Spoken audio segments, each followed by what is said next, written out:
Welcome in. It is Big Ten Today. We are presented by Gatorade on this Tuesday. Great to have you with us. I am Dave Revson. We're less than a month removed from the end of the basketball season, and we already have some information heading into next year. We're going to reveal the conference opponents for every team today. We do not have the when of the schedule. That comes later. Today, what we have is the who of the schedule. We'll let you know who each team plays multiple times, then we'll give you the home and away opponents for each team. And here to help us with that is our buddy Bruce Weber. And Bruce, there's a lot to talk about here when you talk about Big Ten basketball heading into the year. We'll narrow the focus here early on the schedules and then go big picture. But what jumps out at you as you look at who everyone's matched up with? Yeah, we just got it, so it's hard to really analyze it. But I don't think anybody really is like, oh, my goodness, we're in trouble. We got to play the top three teams twice or, that type of thing. So I think it's pretty balanced when I look at it. Obviously, the rosters are still moving. So we're just going to have to see how things evolve over the next couple of weeks, who stays in the NBA draft, who comes back. And then you'll have a little better feel of how that schedule unfolds. And as you know, TV's involved with the schedule making. And as a coach, you sit there and wait till August, September. You're finally going to get your schedule. And then you have a little better feel. But 6 months away, we got basketball. 7 months away, conference play will be starting. Yeah, I cannot wait. It was such a fun season a year ago. And there are some Big Ten teams that head into this year loaded as we talk about some of the portal movement. But let's get to our big story, and it is these schedules. We'll start with the reigning regular season champs. The two plays are probably the most important part of this for every school, so we'll mention those each time. The Spartans, they always play Michigan twice. They also face Indiana twice this year, the Hoosiers under first-year coach Darren DeVries. Rebuilding Rutgers is the other team that MSU will face twice. They get Illinois at home. They face Purdue on the road. Maryland under new coach Buzz Williams. They see Illinois twice. The Illini building a very interesting roster. That will not be easy, so we'll talk about that one. They get Iowa, also with a new coach in Ben McCollum. Face them 2 times. Get Rutgers twice as well. Michigan and Purdue, key home games. They have to go to Michigan State and UCLA. How about Wisconsin, a team that made it to the second round of the NCAA tourney a season ago? As always, they have the 2 matchups with Minnesota. They also face Purdue twice. That will not be easy. Ohio State is the other 2 play for them. Michigan State, UCLA among the key home games. They travel to Illinois and Michigan, among others. Oregon, seen by many as kind of a borderline top 25 team entering the year. They made a second-round NCAA tourney exit last year. They play UCLA, USC, and Washington twice. And remember, that is going to hold for all 4 of the West Coast teams. They will play all the other 3, both home and away, to cut down on travel. Michigan and Michigan State among the key home games in Eugene. Speaking of Michigan, the Wolverines, fresh off a Sweet 16 appearance in Dusty May's first year, boasting what many consider to be the nation's top portal class. I already mentioned the 2 play with MSU. They play Ohio State twice this coming season as well. Remember, that is not a guaranteed 2 play, but it does happen this year. And then Penn State, the other team that the Wolverines will face on multiple occasions. I mentioned that portal class for Michigan.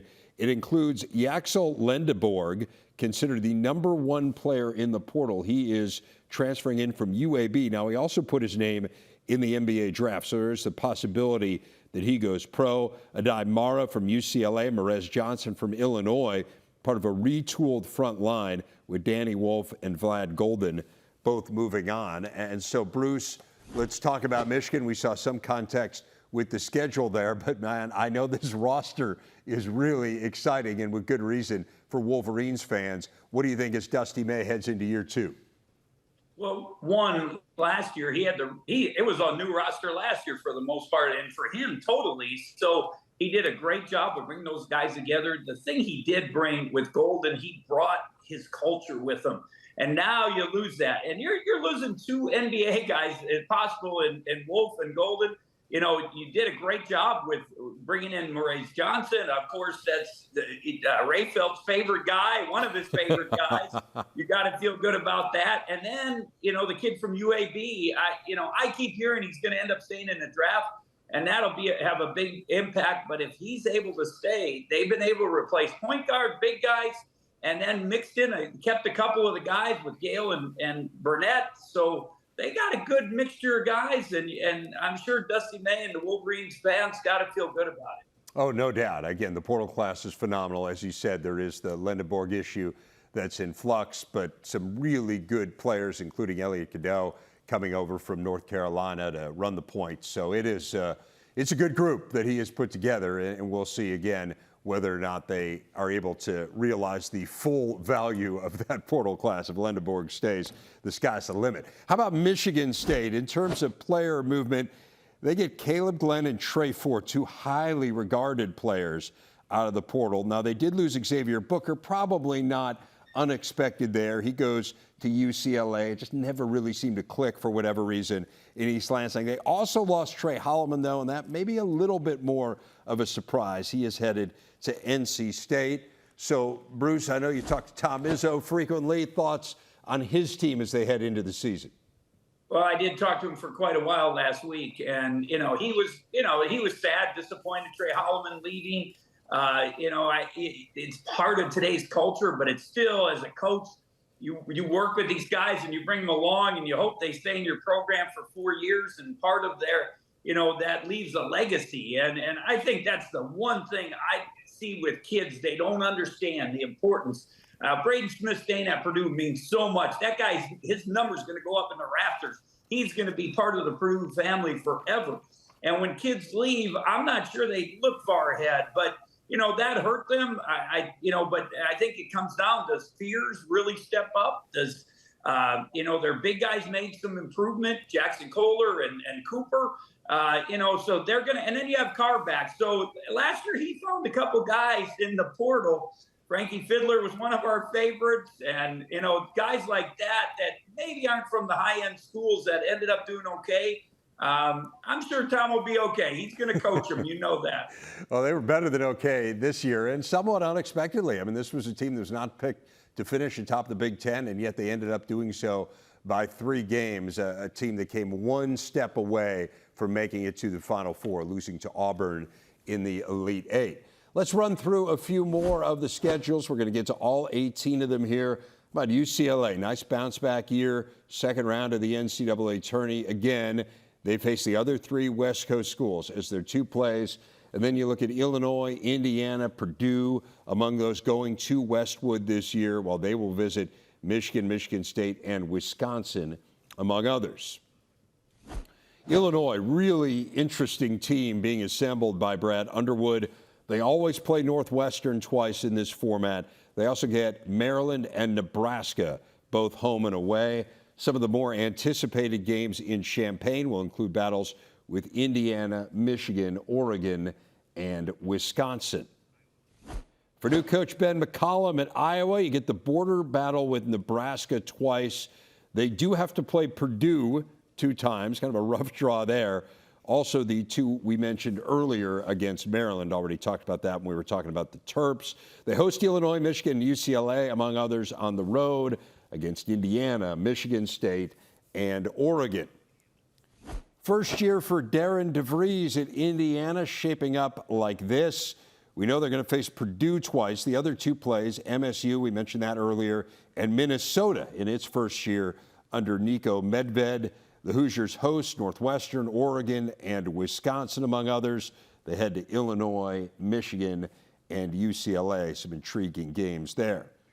As for their in-state rivals, a Purdue team that many believe will be among the best in the country. We've discussed 2 of their 2 plays already, the Hoosiers in Iowa. Wisconsin is the third, so really compelling games there. Mackey figures to be rocking for all those home games, a slate that includes Illinois, Michigan, and Michigan State. Retention was the name of the game for Purdue.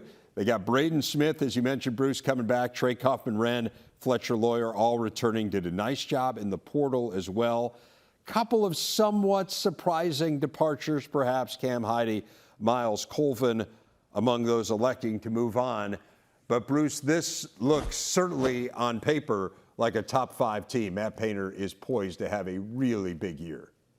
Yeah, there's no doubt. When you have a point guard like Braden Smith and you have Trey Kaufman-Renn, a big guy that, you're building a team with that point guard and big guy, there's no doubt you feel good about yourself. But you do have to have that mix in there. And, he was able to keep Fletcher Lawyer. I think C.J. Cox made a lot of improvement. Heide was a surprise to me, and I think a little bit to Matt when I talked to him because he had such a good finish to the season.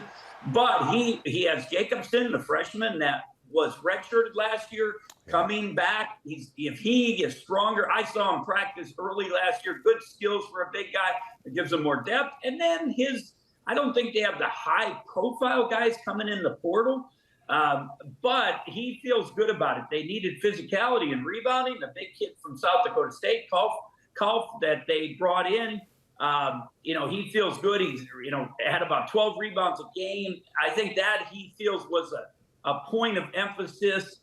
And then also they brought in a Murphy kid from North Florida that gives them some athleticism and kind of replace Miles Colvin and Heide. So he's got a good group with older guys, and I said, you get a point guard and you get a big guy back, you got to feel good about your future and next season. No doubt. A team that narrowly lost to Houston, as we remember, in the Sweet 16 last year, a Houston team that ended up making it all the way to the national championship game.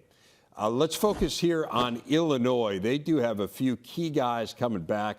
Tomislav Ivisic, Ty Rogers, who redshirted last year, among them. They lose Kaspars Yakichonis and Will Riley. But Brad Underwood has essentially assembled a Balkan all-star team. He brings in Ivisic's brother, so a huge front line. Got 2 very talented Serbs, Peja Stojakovic's son coming in from Cal. And the Balkan flavor has gotten so overwhelming that Underwood actually went so far as to post this picture of himself in front of a stereotypical-looking Eastern Bloc apartment building. It's remarkable, not just to get so many players from one part of the world, but so many talented ones, Bruce. I mean, on paper, this team looks really good. Yeah, there's no doubt. And you didn't know what KJ was going to be about. He was really, really good. Will Riley and Coach Underwood kept telling us early, these guys are good. And this group, too, I haven't talked to him yet, but I've talked to some people around the program, and they feel good about it. Merkovic is a really good point guard. I feel like they can, that gives them some depth with that. But you still have Boswell. I thought Boswell was the key when he played well and consistent.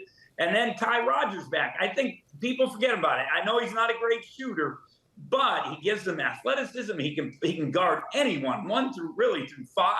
So they got a mixture of some skill, a little bit of athleticism, and you got 2 big twins now.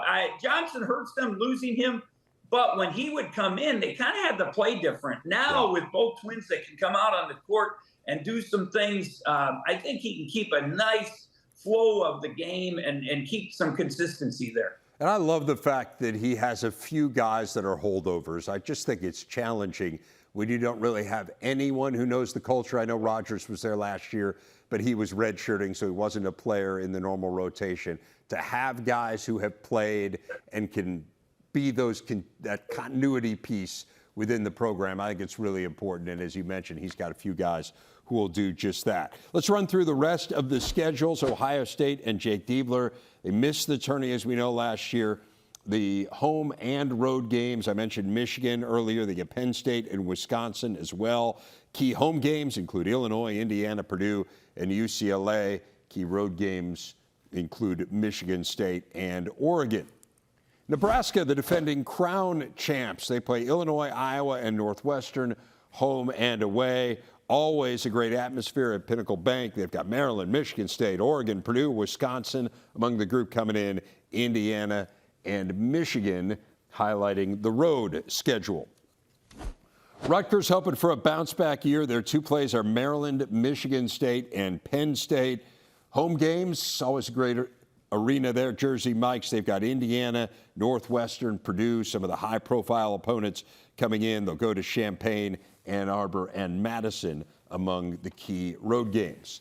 Washington loaded up nicely in the portal as they head into year 2 under Danny Sprinkle. Again, the West Coast teams are their 2 plays. Some key home games teams coming to Seattle, Michigan and Michigan State, Wisconsin among them. They will go to Illinois, Indiana, Northwestern, and Purdue among the higher profile road games. USC is not messing around as they head into year 2 under Eric Musselman. They have a top 5 portal class nationally. Again, the other 3 West Coast teams are the 2 plays. Home games against Illinois, Indiana, Maryland, Purdue, among others. They'll head to Michigan, Michigan State, OSU, Wisconsin. Year 1 for Minnesota under Nico Medved. They have home and away against Indiana, Northwestern, and Wisconsin among the key home games. They got Michigan State, UCLA, and USC coming to the barn. They will travel to Illinois, Michigan, Ohio State, and Purdue. Northwestern hoping for better injury luck. Big Ten leading scorer Nick Martinelli is back. They've got their 2 plays, Illinois and Nebraska, as well as Minnesota. Home games at Welsh Ryan. They've got some good ones, including Oregon coming to town. They will host Purdue as well. They will go to Indiana, Michigan State, UCLA, USC, and Wisconsin, among others. And then finally, Penn State, Mike Rhodes' team looking to replace Ace Baldwin, another team that had tough injury luck a season ago. They got Michigan, Ohio State, and Rutgers as the 2 plays, and you see the home and road games, including Illinois and Michigan State coming to town, and they will head to Indiana, Oregon, and Purdue. So much more to come on the show. We'll talk transfer portal with Bruce. What's working, what's not working, what it all may look like going forward. Plus, how is Jade Mayava settling in at quarterback? That plus other pressing USC football questions with Trojans coach Lincoln Riley coming up. This is Big Ten Today.